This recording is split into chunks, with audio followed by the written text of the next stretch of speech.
This is Dr. Uche Odiatu. You just joined the Best Practices Show. I'm excited and stoked to share. And here's Kirk.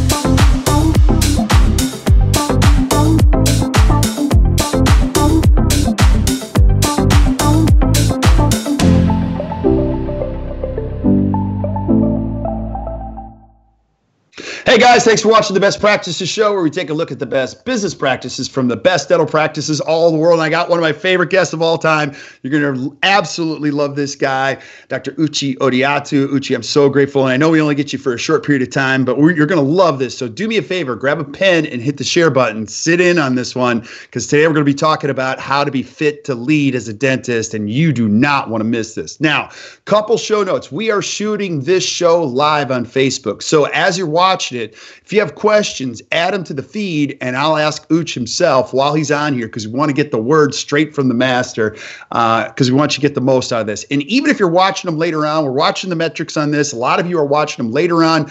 Continue to add questions to the feed, and you're going to see Uche's awesome in social media. He'll get back to you right away. Also, too, the show suggestions keep coming in, and I've got them all compiled. I love it. We are now up over 38,000 followers. You guys are awesome. I so appreciate the shares, suggestions, and everything.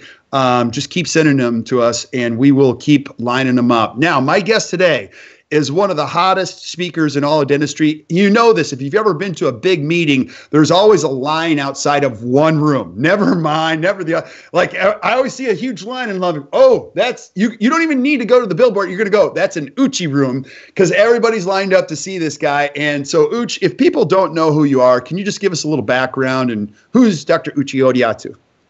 Great, thank you. I'm energy. I am energy personified. I've been a dentist for almost 30 years. I've been exercising since I was 14, so almost 40 years. I am a certified as personal trainer. I co-authored a couple of books with my wife, Carrie. We have, of course, 4 kids, 12, 9, 6, and 3. I'm in the office anywhere from 2 to 4 days a week. I read about a book about every 2 weeks. I am writing articles. I love to share. I love to sit beside people in planes and get into their energy orbits and find out what's the pulse of why people aren't where they want to be physically. I like to find the insider simple strategy they can do to get their health to the next level.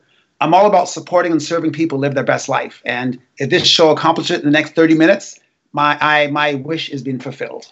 Oh, buddy, we're going to hammer it out. And it's very important to say you are a practicing real dentist. You're not some, expert who's a speaker. Like, you have a real practice, a real life, and you're out there. So you're doing double duty. So important to note, right? Exactly. I think a couple nights ago, I was 45 minutes. I was surgically extracting a lower left molar, flap, bone, sectioning the tooth. There was spray. I had my full visor on. I was in the trenches in someone else's, blood supply. But he left happy. Called him yesterday. He's fine. And my post-op instructions include lifestyle practices. Eat healthy, sleep well, take a probiotic, make sure you rest, stay hydrated. It's not just about, don't suck through a straw and don't smoke. I name about 5 or 6 other things. These are lifestyle practices that dentists and hygienists need to know about. And that's one of my passions, is to share that interest in total body care. And it's vital to a successful practice. Yeah, buddy, you are so awesome, and you're inspiring all of us. Like, every time I talk to you on the gut floor with the apple, if you haven't seen those episodes, you got to go back. I got apples everywhere now. So now let's talk about this title, Fit to Lead, and why it's so important. I always like to talk about the why before the how, but being fit in dentistry is important on a lot of fronts, because dentistry is physically difficult. But go into the whole why on this before we go into the how. What are your thoughts? Yeah, great question, Kurt. I think a lot of people want to get in shape to look hot. Or they want to get in shape to look great for the Facebook picture profile. Or they want to look hot because of their college reunion or high school reunion. And I'm saying it goes far beyond that. Cosmetic reasons make you fall off the wagon 2 or 3 weeks later. When you look at some of the stats on the top leaders in business, CEOs, 85% of CEOs exercise regularly. Only 15% of the general population exercises regularly. CEOs' financial remunerations anywhere from $2 million to $180 million a year. The average North American household income is $55,000 a year. So I'm a big believer in looking about success leaves clues. So if the big achievers are exercising, why aren't everyone else? And dentists are always looking at the bottom line. You know, it's a business as well as a clinical profession, and you got to be productive. So by utilizing exercise and all the benefits of brain, immune system, and thought processes health, dentists and hygienists and the whole team need to be fit. So when I talk about fit to lead, I'm saying if you want to be a leader, if you want people to follow you, you need to have good lifestyle practices so you become an authentic communicator. And then patients just say yes. When they see someone, a healthcare provider that looks healthy, smells healthy, exudes energy, they want to say yes to your case presentations because you represent their optimal way to live. And that's followable, it's fun, and it's easy to say yes to. And that's absolutely. Absolutely. And you've, in so many conversations with you, I love how you think because it's so infectious. And you've said this so many times, like stress needs compensation. Like it can't, people always say, well, I don't have time to exercise. No, you have to because it compensates for the stress. And then I think I heard you say something like this. I'm going to misquote you, but you said, no drug feels as good as healthy feels. You know what I mean? Well, ever. And so like people are always looking for ways to feel better, but really it all goes back to this, you know, the support system is so good for us in so many different ways. Well, people feel helter-skelter. You're a busy person. If you're a busy female dentist, male dentist, hygienist, assistant, people who don't have a stress reduction strategy, when stress happens, they spin around like the outside of the hurricane. But there's always a still center in the middle. That still center is where the CEO stands. That still center where the leadership stands. That still center is where the guru stands. And what happens is they've said that exercise makes you modulate or attenuate your response to stress. So you have less of a knee-jerk reactive mind to it. So while everyone else is flying around you, cancellations, what's going to happen? The CIRAC is down. What's going to go on? I've lost my such and such. Guess what? The leader sits in the middle and goes, we'll do this next. And that's where exercise. No other thing gives you the ability to stay still in the eye of the storm except exercise because it attenuates your sympathetic nervous system. The sympathetic nervous system is your fight or flight nervous system. And you got to be able to control it. People who can't lose their minds. But the leader sits in the middle and sits on the desk with pointed fingers saying, this is what we do next. And that's why 85% of CEOs exercise. You want to be the person that sits still in the eye of the storm, reacting calmly with lucid thoughts, having access to your left and right brain. And that's the true gift of exercise. And one of the biggest gifts I say exercise gives you. Yeah, absolutely. And Lori Owens just chimed in. She says, I'm taking workout clothes to SCN because of Uche. So you're heading to SCN, which I love that group, and you're going to have a great time. But really, you're changing a lot of people's lives in this. Now, let's talk. You use the words performance advantage. Give us a little definition when it comes to fit to lead and performance advantage. How do you see that? Well, you think of the brain. You know, the brain is your CPU. It's probably the most important thing. Obviously, we're heart-based people. But the brain is where all things happen. So they've shown that exercises have more of this neurotransmitter called BDNF. It's brain-derived neurotrophic factor.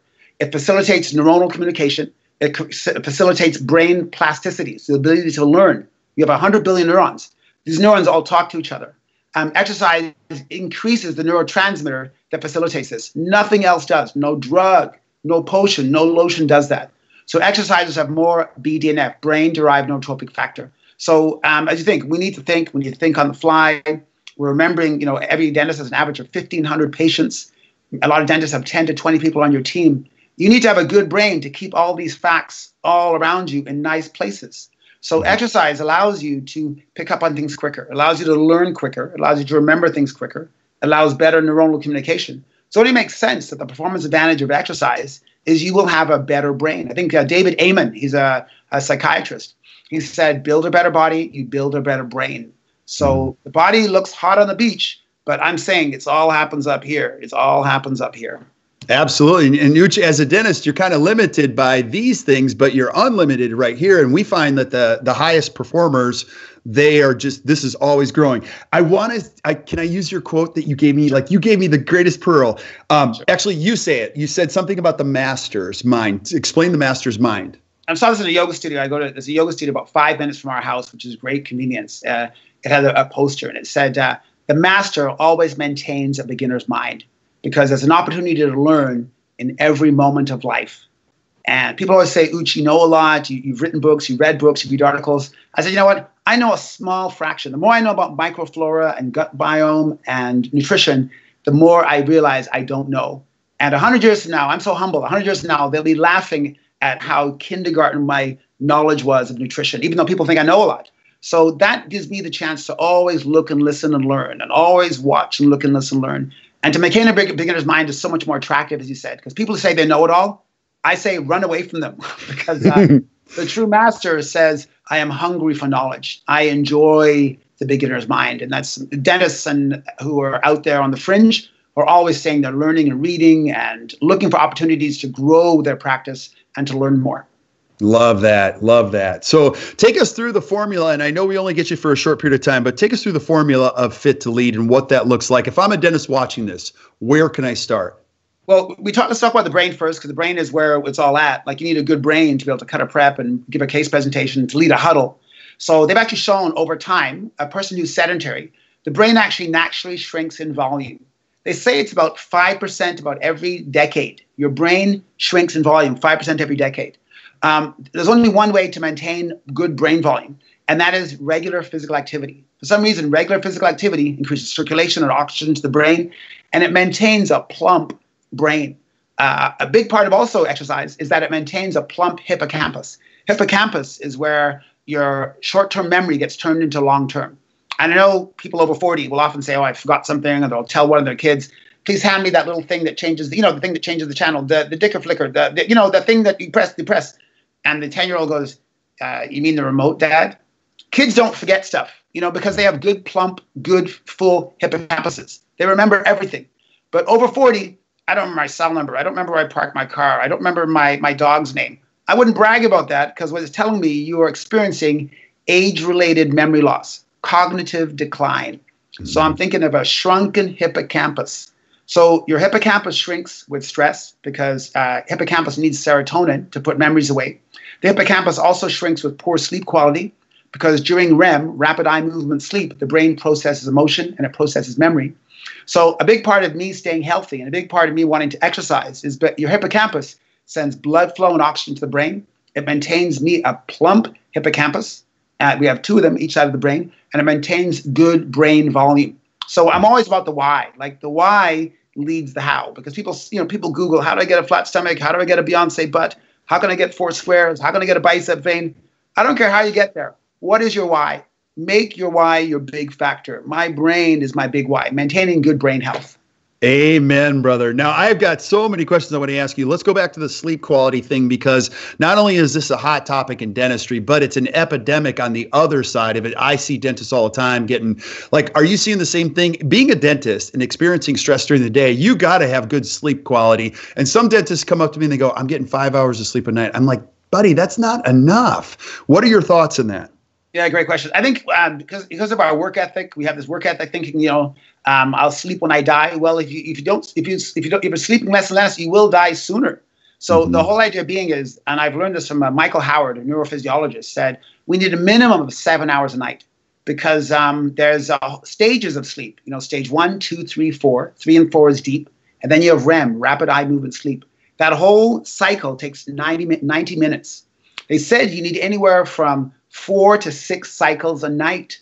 So 6, 7 hours, the best 9. But if you're sleeping 3, 4 hours a night, your brain is not getting as many cycles through that 1, 2, 3, 4, not as much time in REM. And they've shown that if you're having less than 100 minutes of REM a night, rapid eye movement sleep, you'll process emotions poorly, so more reactive. Think how an attractive leader is, being reactive and angry in a huddle.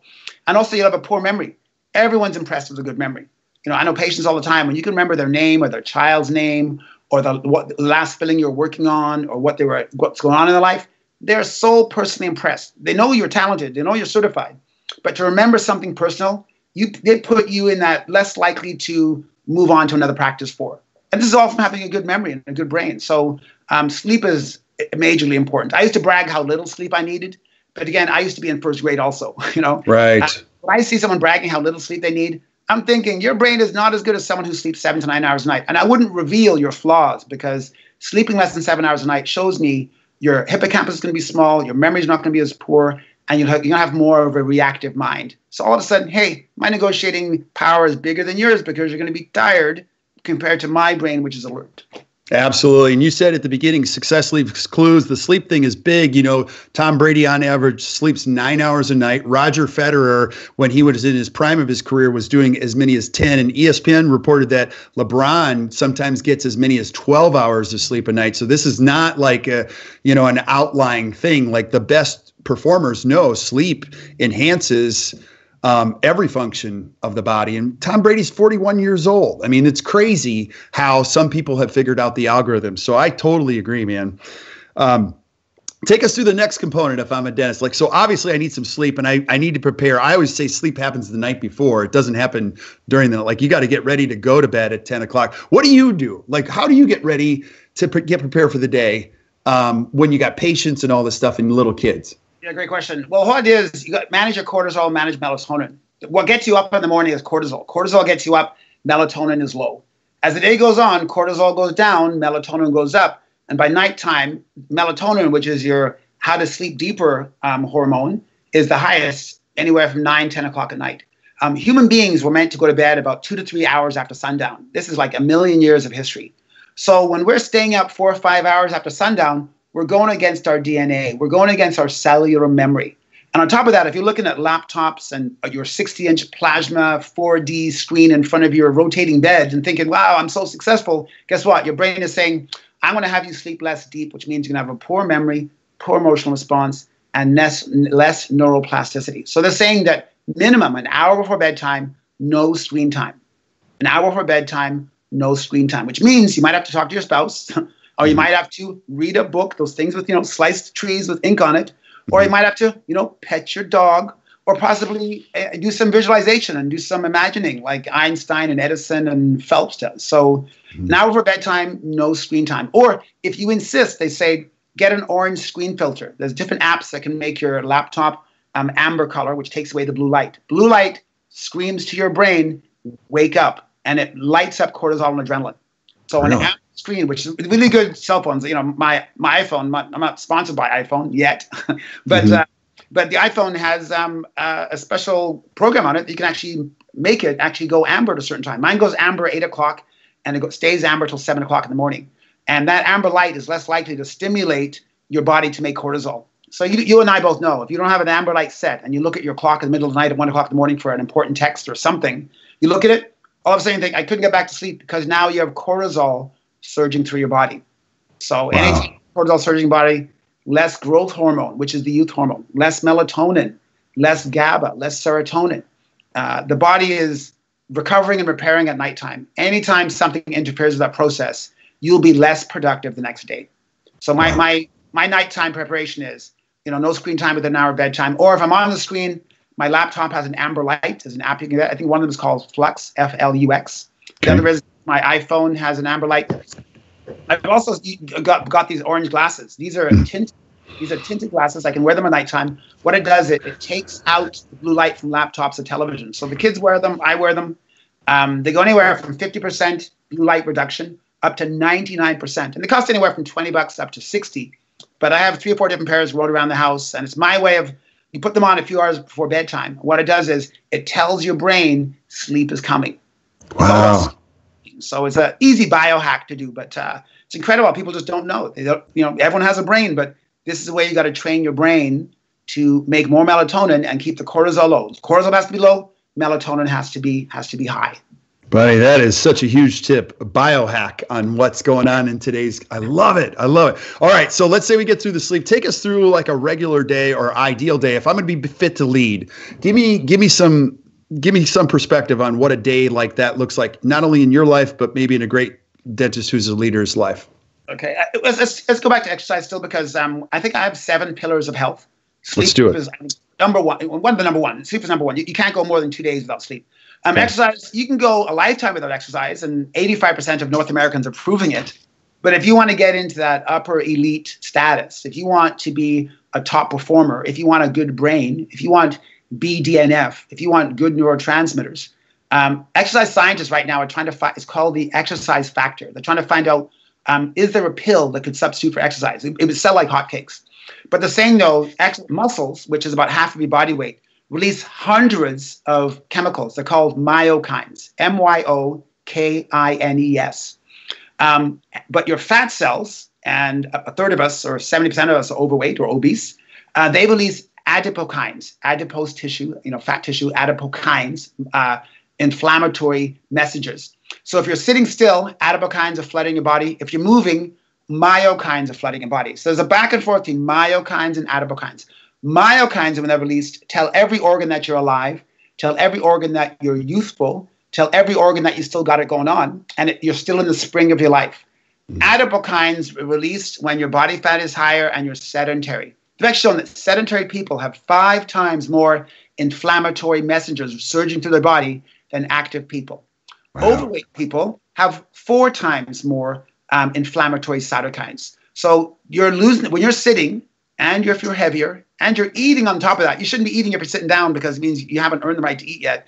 You have an inflammation flooding your body. So that constant battle goes on. Movement and youth, or sedentary and degenerative decline.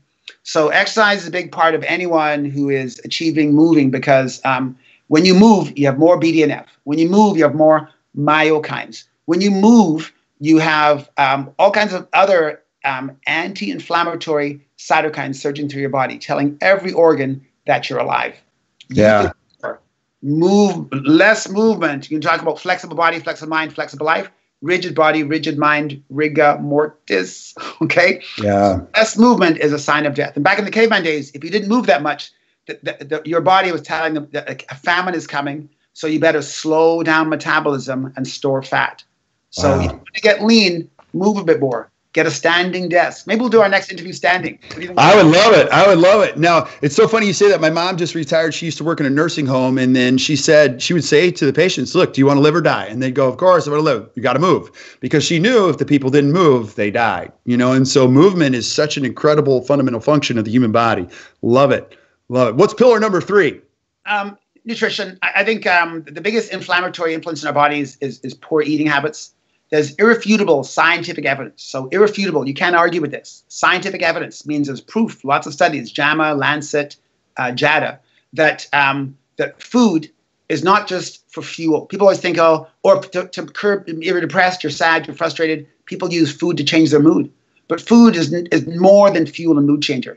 It actually has either a pro-inflammatory or an anti-inflammatory effect. So there's no neutral food. Either food encourages inflammation or curbs inflammation. Inflammation is a key player in every chronic disease. They've actually shown that inflammation is a key player in all 4 stages of cancer, from initiation, promotion, progression, and metastasis. So chronic inflammation is not a good thing in your body. So food can be anti-inflammatory or pro-inflammatory. So you want to eat food that's anti-inflammatory. One of the biggest anti-inflammatory foods is fruit and vegetables. They're full of antioxidants. Antioxidants are anti-inflammatory. Fish oil, all the omega-3s are anti-inflammatory. So flaxseed, chia seed, grass-fed meat is anti-inflammatory. So there you have it. So I'm thinking of vegetables and fruit. I'm still a meat eater, but when I eat meat, our family chooses hormone-free, grass-fed, antibiotic-free. The whole idea being that every time I eat food, I think, what do I want to do today? So because I'll be flying to Anaheim in a few hours, I'm going to be speaking tomorrow for an hour. On Saturday morning, I'm waking up to a half-hour yoga class for about 60 people. Sunday, half-an-hour yoga class. I want to be lucid today. I have an interview with the king of the podcast, you today. So what am I doing? This morning, I had a shake. I had grass-fed whey for my whey protein. I had kefir, which is a fermented dairy product to feed my microflora. I had filtered water. I had frozen fruit, which is full of antioxidants. And I had a bit of flaxseed, which is an omega-3, ALA. And that was my food to fuel my conversation this morning. I eat by design. It's called food for function. Do I eat for pleasure? People say, Uche, does that taste good? Who cares? Michael Phelps doesn't go, yeah, I wouldn't mind being a little faster, but does flaxseed, how does flaxseed taste? Elite athletes just eat it because it's good for you. When I talk about functional eating, I'm saying, look at the purpose, eat with the design in mind, eat for purposeful function in mind. If you're eating for pleasure, it's not going to look too pretty.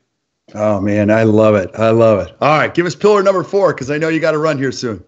Pillar number 4, oral hygiene. People always think, Uche, I'm a dentist. For sure, I'm a dentist. Dentist almost 30 years next year. And you're thinking, Uche, how do you do it? Well, there's a Danielle scale that tells you that if people eat more vegetables, have smoother skin, they have less wrinkling on their skin.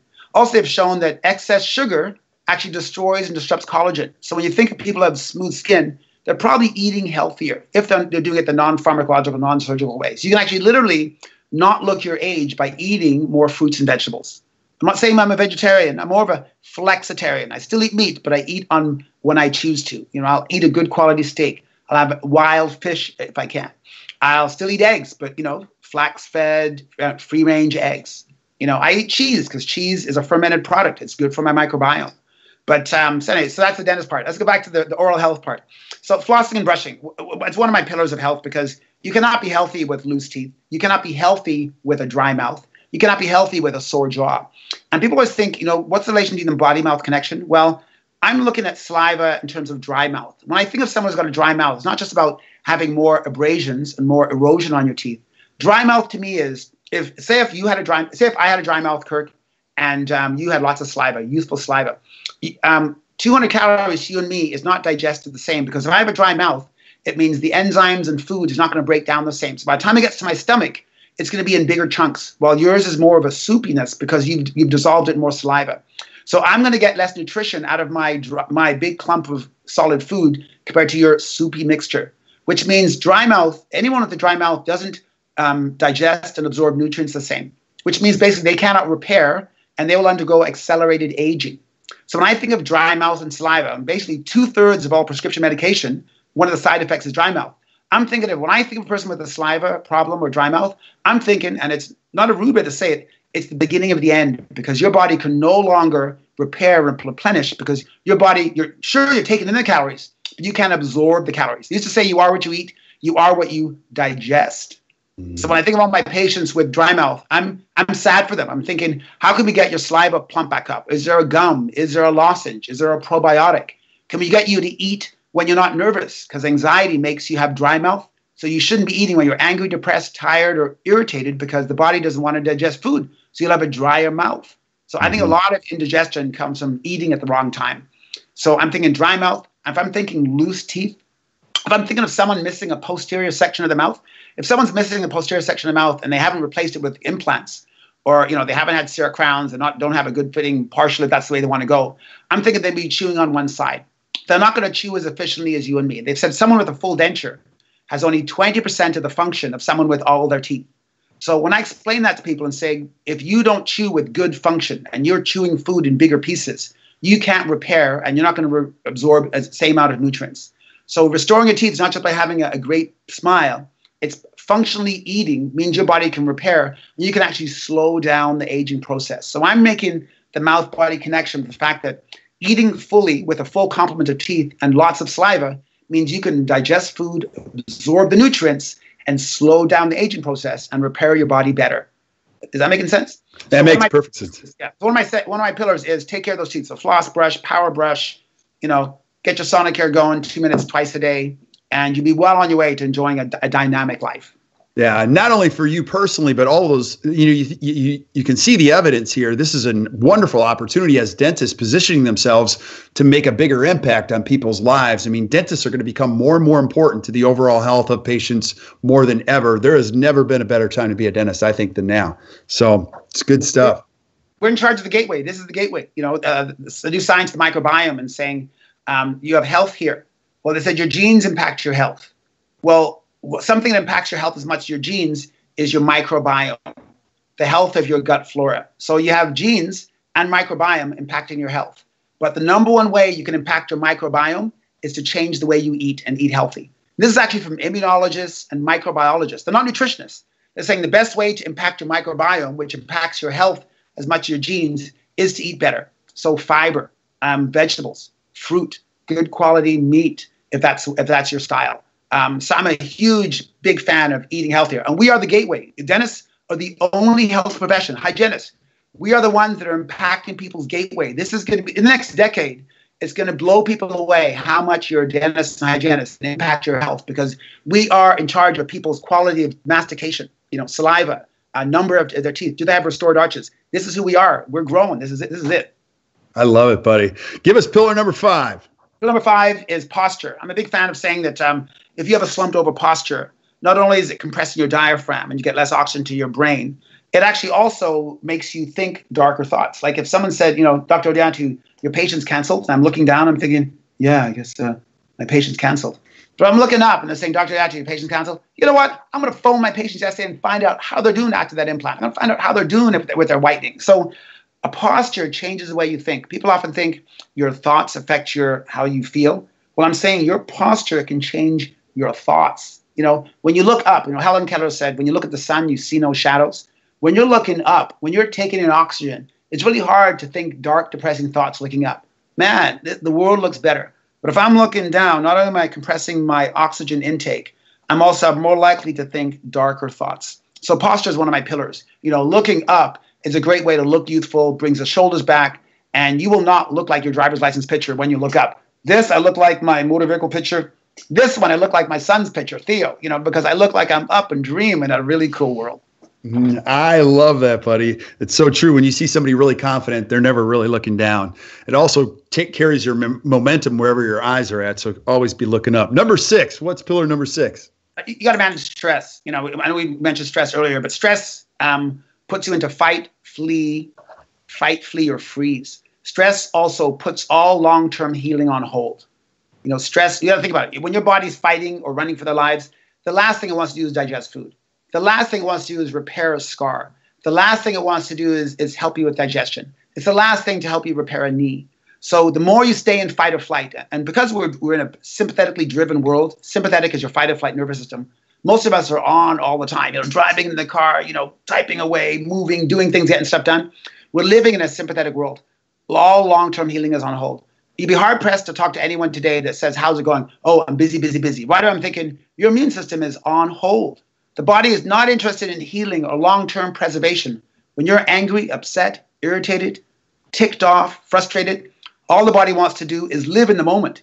It puts all long-term healing on hold. So if someone has a chronic illness, psoriasis, eczema, irritable bowel, Crohn's, cancer, heart disease, all those conditions are put on hold because the body wants to live now, get you through the next 2 minutes.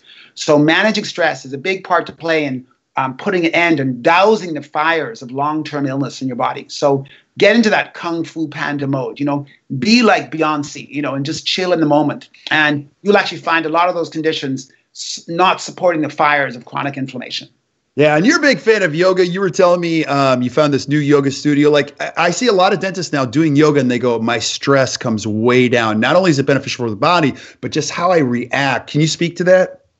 Yeah, I think not just saying male dentists, female dentists, what I'm saying is men naturally maintain our muscle mass. We have up to 30 times more testosterone than women.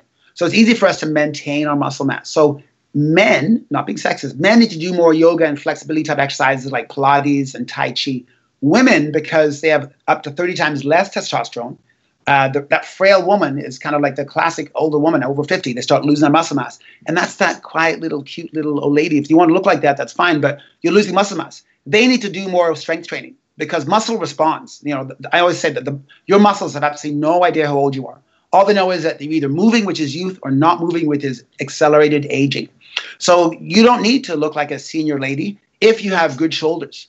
Jennifer Aniston in her 40s, Sandra Bullock in her 50s, Helen Mirren in her 60s, Jane Fonda in her 80s. They belie their age because they have good delts. They're doing core work. They're doing walking lunges with dumbbells. But men, on the other hand, it's flexibility. If you ever see a dentist at a conference and you ask them to get their card, it's always like, let me turn around for you. And if you could just reach your hand in my back pocket, you can get my card. So we lack flexibility. So if you want to walk with long strides, if you want to give a strong handshake, men, we need to do yoga, Pilates, Tai Chi. And so I'm about 2 or 3 times a week guy. I just bought an unlimited yoga pass. It's $200. Hot yoga. It's 5 minutes from my house. The last 4 days, I've gone twice. So I am hungry to be flexible. And in a class, at the end of the day, if I'm doing toppling tree, thinking about how many did I leave the cotton roll in that patient's mouth after the impression, I'm toppling over. But man, if I'm in the moment, free of past and future anxiety, that's where all my power is. Martial arts people say that we have all our freedom in the present moment. Yoga makes you present. You're not worried about the past and worrying about tomorrow. You're in the present moment. And that's where leadership is. It's being still in the eye of the storm. Yeah, and you got me so motivated. I've been going, not as much as you to a local one, and you can't think about anything for an hour and a half. Like all you can think about is what you're doing in the moment. It is one of the best exercises to just calm yourself because you don't have any space to think about anything else because these movements are hard and you're sweating. I totally agree. It's awesome, buddy. Here, give us pillar number 7. Did I give you 7? Oh, hydration. Sorry, hydration. Oh, hydration. Hydration is one of my 7 pillars. It's 2/3 of our body's mass. You think of how much water we have, depending on who you read, it's about 2/3. So out of, if you're 180 pounds, 190 pounds, 2/3 of it is water. You can't go more than 4 days without water. You need water for every physiological functioning. I've heard a dentist one time, I was lecturing out of New Brunswick in Canada, and he said, you know what, I don't drink all day. He goes, why? Because if I drink, I have to go to the bathroom. He goes, I'm $600 an hour. He goes, I pretend if I spent 10 minutes in the bathroom, that is $80. He goes, $80 a day times 200 working days is $160,000 a year. And he goes, I'm thinking like, holy cow, sir, how big is that can of Febreze you got to bring to that washroom at the end of the day? So I said, you need to drink water. Like you need to be hydrated. When you think of our little son, Theo, his skin is so plump, like an avocado. It's beautiful. And you think of someone like E.T., just this little reptilian skin. Youth is moist. Youth is plump. Youth is hydration. As you get older, it's dehydration. So if you want to maintain your youth, if you want to maintain your relevance, I think a lot of exercise and looking fit is not just trying to impress people. It's looking relevant, having good posture. You look like you know where you're going. Looking up, you look like you're thinking about the future. I think leadership is relevance. And our 7 pillars can get you there. Yeah. Now, just talk about the amount because everybody has a different formula. How much water should we be drinking per day? Yeah, and that gets people complicated. How does 105 pound 90-year-old lady eat the same amount as LeBron? Right. 280 pounds. So they say 8 glasses. It's way too generalized. If you're eating a lot of whole foods, if you're eating a lot of fruit is up to 80 to 90% water. You don't need to drink as much water. If you're eating a lot of boxed and canned food, you might need to drink more water. We lose water through our breath, through our bowel movements, through our urine, and through our sweat. About 2 liters a day. Does that make sense? So bowel movements, urine, sweat, and your breath. So those are the 4 ways we lose. And they've weighed it. The International Oral Medicine Institute weighed it, and they showed it's about 2 liters a day approximately. So depending on your size. So I'd say anywhere from 4 to 8 glasses. But don't become obsessive about it. Don't be mired in the minutia. You get obsessed with details, and then you fall off the wagon. So if you're thinking you're dehydrated, you're already thirsty. They've actually shown that by the time you're thirsty, your body's already dehydrated. So drink before you're thirsty. Dig the well before you're thirsty. Save the money for retirement long before you retire. So it's anywhere from 4 to 8 glasses. And if you enjoy a lot of whole, fresh foods, your food is full of moisture anyway. An apple is 90% water. Watermelon, 96% water. Right. So if you eat a lot of boxed and powdered and canned food, you might need to drink more.